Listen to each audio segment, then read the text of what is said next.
Assalamu alaikum. Miss Fatma is speaking. Welcome to TEFL course. I hope you are well and in good health. Today, inshallah, we'll discuss chapter 3, which is about managing the classroom. Outlines of this lecture are classroom management, the teacher in the classroom using the voice, talking to students, giving instructions, student talk and teacher talk, using the first language or language one, which means mother tongue, creating lesson stages and different seating arrangements and student groupings. Here, okay, classroom management.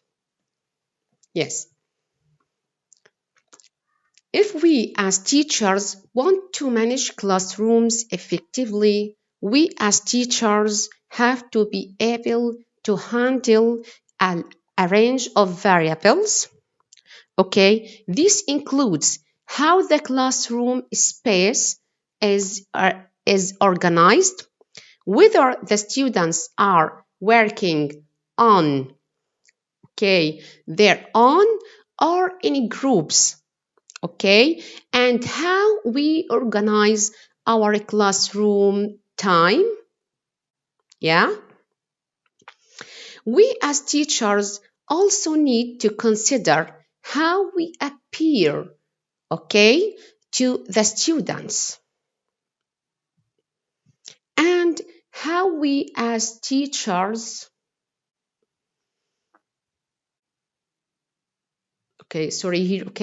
appearance, yes, and how we as teachers use our most valuable asset, our voice, which means our voice, yeah, and the way we as teachers talking to we are talking to our students, and who talks most in the lesson is another key factor in classroom management. We as teachers also need to think about what role, if any there may be for the use of the student's mother tongue, in lessons. So successful classroom management also involves being able to deal with difficult situations. Yes. Teacher in the classroom. Our physical presence can play a large part in our management of the classroom environment, and it's not just appearance either. The way we as teachers move and stand, and the degree to which we are physically demonstrate can have a clear effect on the management of the class.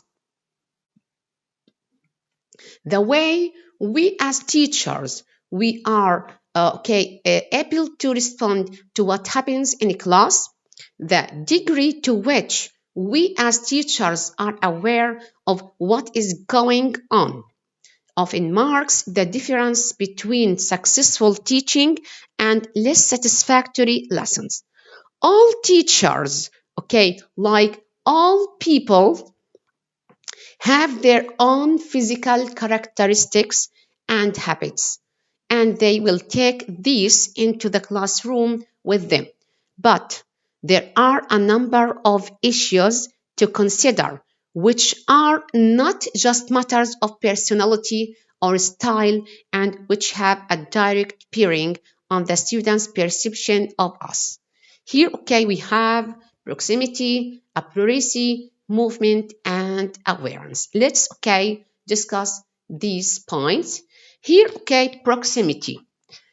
This means that teachers need to consider how close they should be, able to, how they should be to the students they are working with. Some students are uncomfortable if their teacher stands or sits close to them. Okay. And on the other hand, okay, distance is a sign of coldness. Okay. So teachers should be conscious of how close they are to their students. They should take this into account when assessing their students' reactions, and they should modify their behavior if necessary. Okay, appropriacy. Okay, this means that deciding how close, you, as a teacher to your students, you should be when you work with them is a matter of appropriacy. Yeah. So is the general way in which teachers sit or stand in classrooms. Many teachers create an extremely friendly atmosphere by crouching down when they work with the students in pairs. In this way,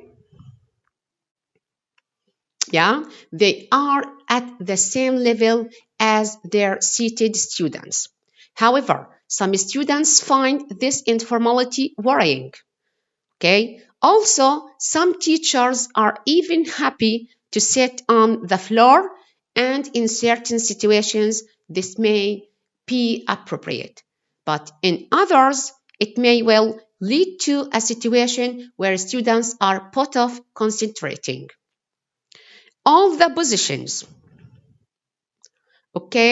teachers take maybe sitting, on the edge of tables, standing behind a lectern, standing on a raised dais, etc., make strong statements about the kind of person the teacher is.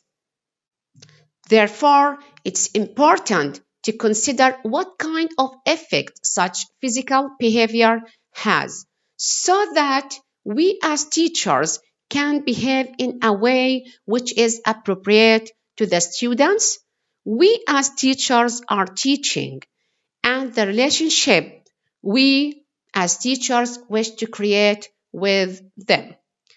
If we as teachers want to manage a class effectively, such a relationship is crucial. About movement. Some teachers tend to spend most of their class time in one place, at the front of the class.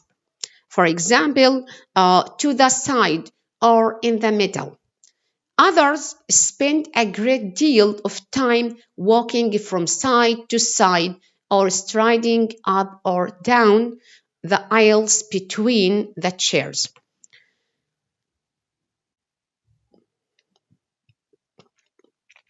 Although this is to some extent a matter of personal preference, it is worth remembering that motionless teachers can bore their students, while teachers who are constantly in motion can turn their students into tennis spectators, their heads moving from side to side until they become exhausted.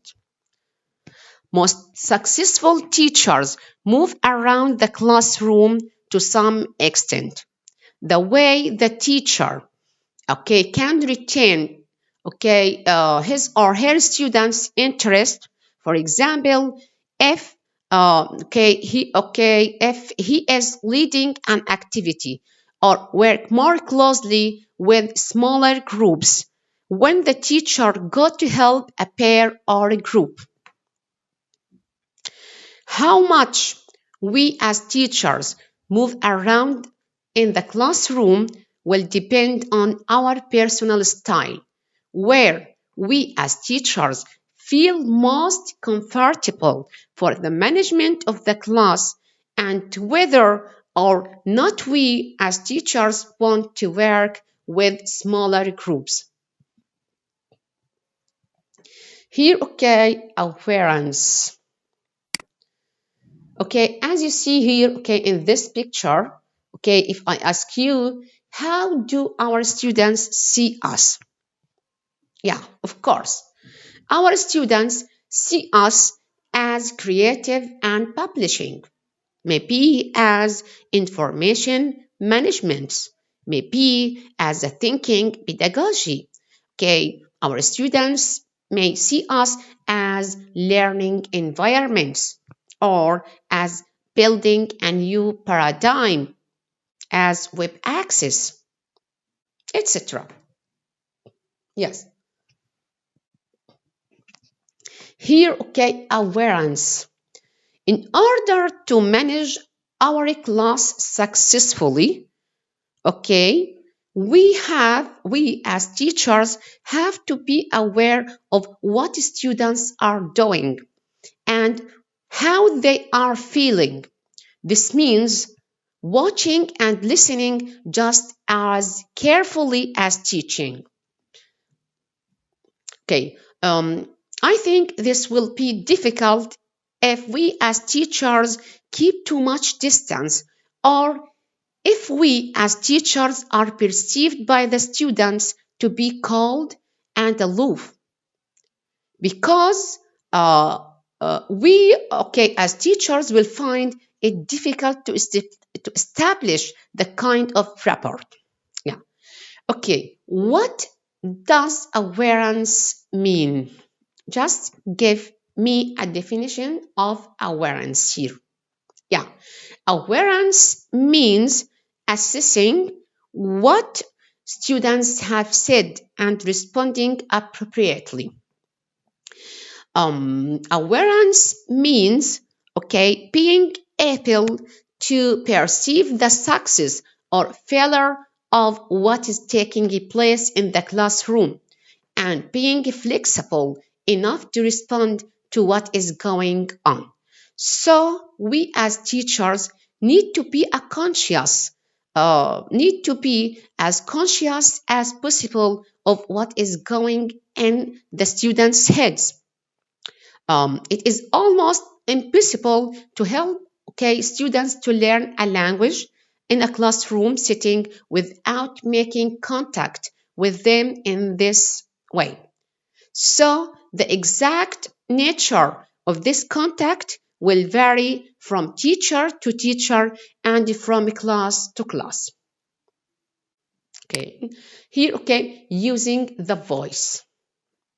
Yeah, okay, we'll discuss, okay, these points related to using the voice, audibility, okay, variety, and conservation. Yes. Here, okay, maybe our most important instrument as teachers is our voice. Yeah.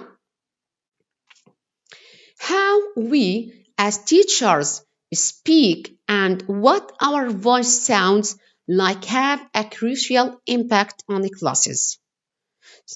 When considering the use of the voice in the management of teaching, there are three issues to think about.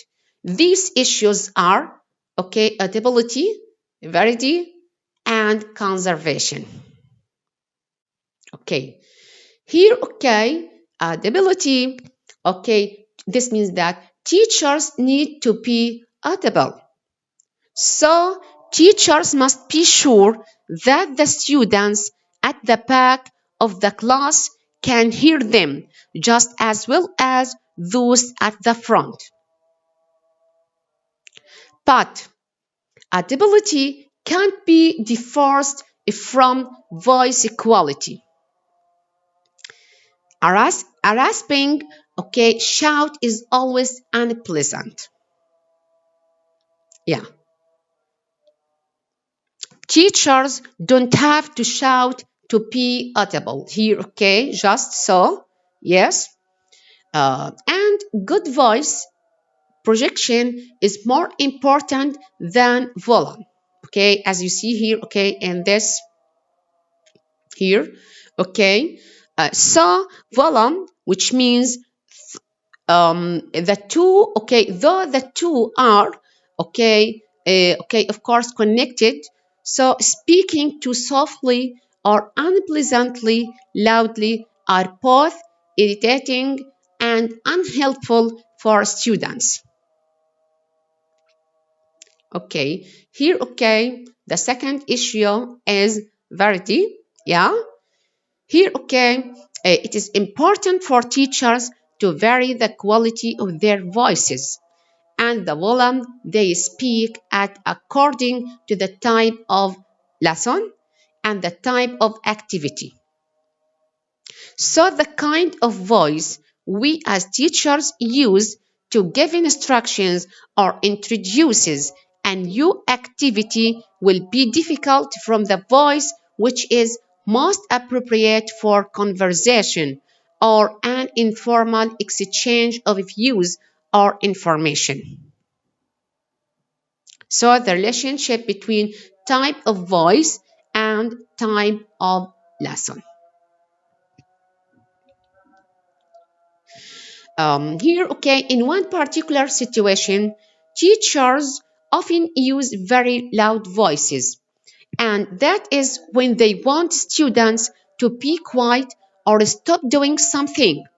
But it is worth pointing out that speaking quietly is often just as effective a way of getting the students' attention when students when they realize that you are talking. Okay, students will want to stop and listen in case, okay, the teacher, okay, is saying something important or interesting. However, okay, for teachers who almost never raise their voices, the occasional shouted interjection may have an extremely dramatic effect, and this can sometimes be beneficial.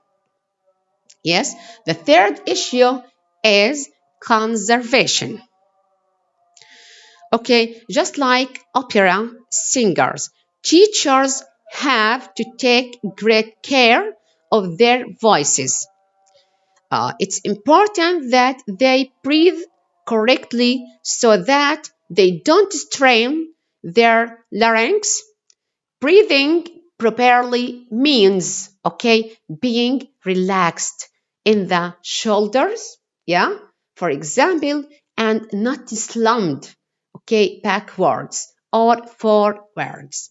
Here, okay, just and using the lower, okay, abdomen to help expand the rib cage, okay, thus filling the lungs with air. So it's important too that teachers vary their voices throughout the day.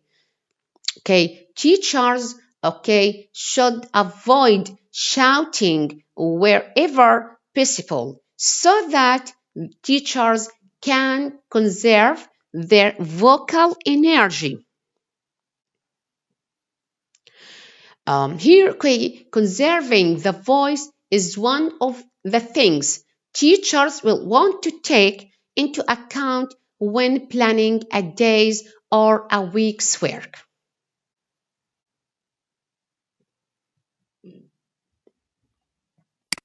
Yes, talking to students.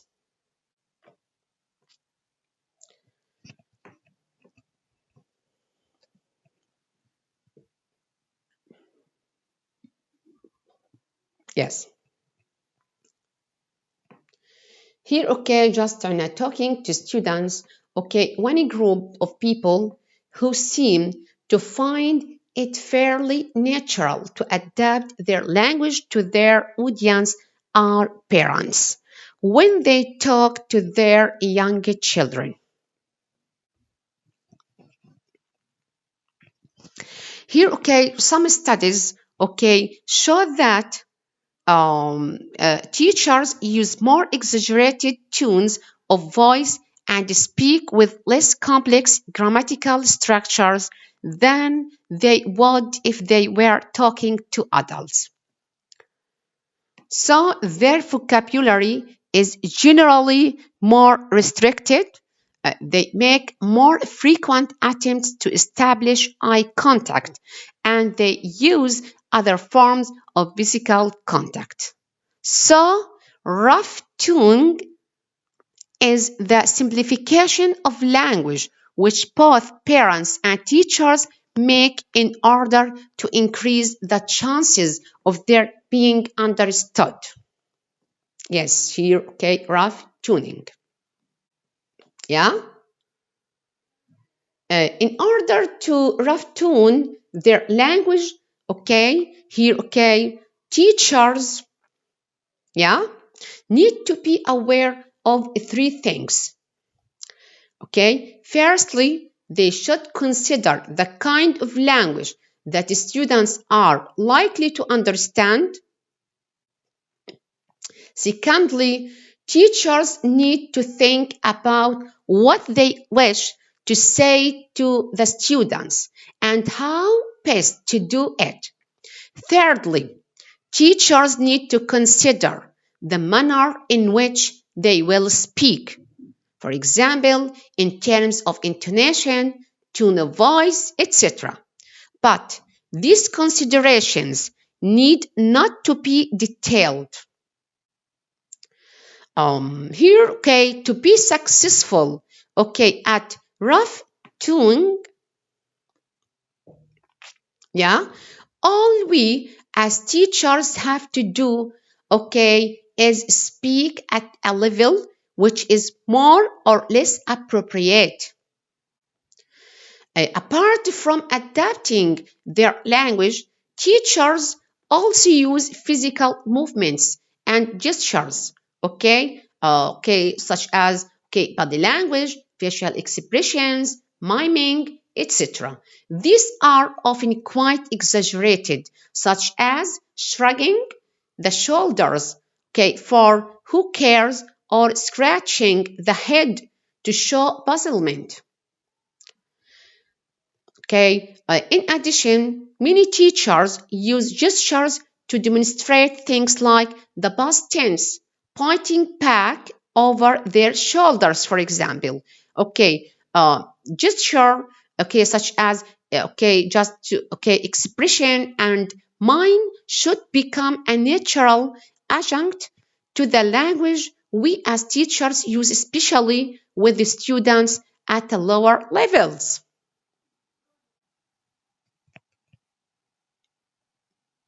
Yes. Here, giving instructions. Yeah.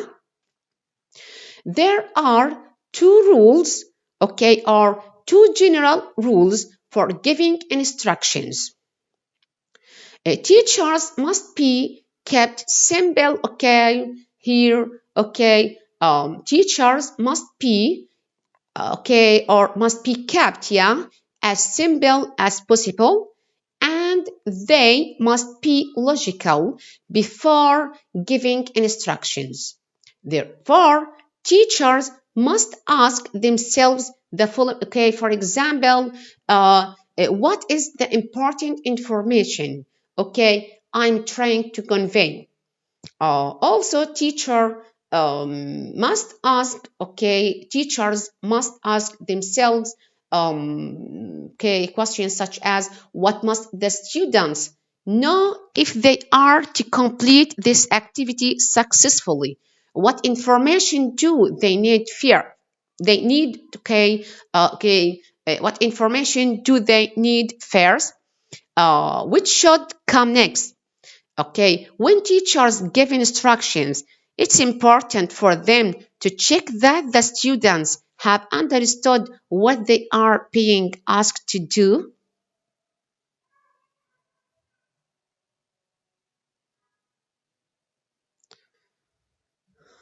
Yeah. Here, student talk and teacher talk.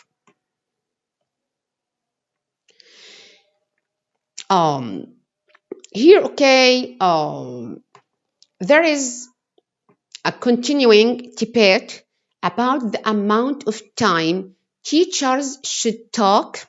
Yeah, okay, should spend talking in a class. So classes are sometimes criticized because there is too much teacher talking time, and not enough student talking time. So a good teacher maximizes student talking time and minimizes teacher talking time. Also, good teacher talking time may have beneficial qualities. However, if teacher talking quality, yes. However, if teachers know how to talk to students, yes, if they know how to rough tune their language to the students' level, then the students get a chance to hear language which is certainly above their own productive level, but which they can more or less understand. Therefore, the best lessons, are ones where student talking time is maximized, but where at appropriate moment during the lesson, the teacher is not afraid to summarize what is happening, tell a story, or enter into discussion, etc. So, good teachers use their common sense and experience to get the balance right. Yeah. Using, the first language, which means mother tongue. Here, as you see here, the comparison between beginner level and advanced level. Yeah. Progression from first language to the second one. Yeah. Here, first language means mother tongue, and second language means the foreign language, which is an English. Yeah. Here, the first thing to remember is that, especially at beginner levels, students are going to translate what is happening, into their language one, or into their into their mother tongue, whether teachers want them to or not. It is a natural process for learning a foreign language. On the other hand, an English language classroom should have English in it.